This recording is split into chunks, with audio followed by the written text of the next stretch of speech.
Merci. Madame Dumas.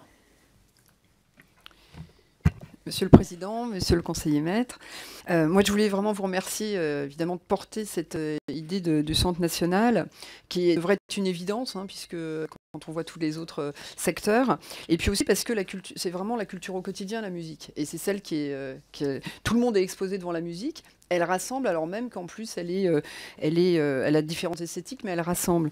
Donc moi je pense quand même que les 2-3 premiers combats, avant j'allais dire l'aspect budgétaire, budget de l'État, c'est quand même d'assurer la diversité, le partage de la valeur, le droit d'auteur, et de pousser à des financements modernes. Parce que c'est vrai, quand on regarde le Centre national de cinéma, c'est pas ce que je souhaite là, mais il n'y a plus de contribution directe du budget de l'État.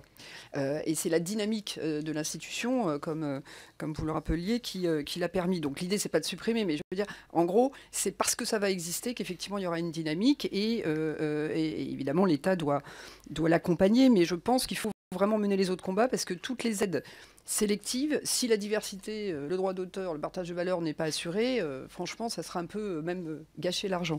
Alors moi, je voulais aussi vous remercier d'avoir clarifié quand même ce que pourrait être une politique publique rationalisée vis-à-vis de la filière.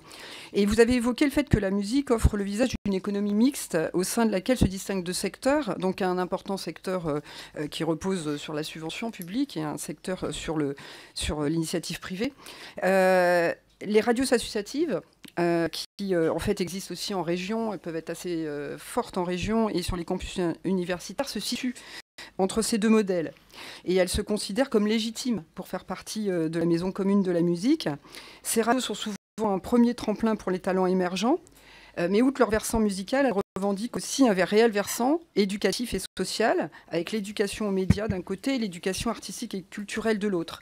Et vous-même, vous avez établi évidemment à juste titre comme l'un des 4 principaux axes de votre mission le soutien au Centre national de la musique, la participation au renforcement de l'effort fondamental en faveur de l'éducation artistique et culturelle. Donc pensez-vous qu'une place particulière pourrait être accordée à ce titre aux radios associatives au sein de ce dispositif ?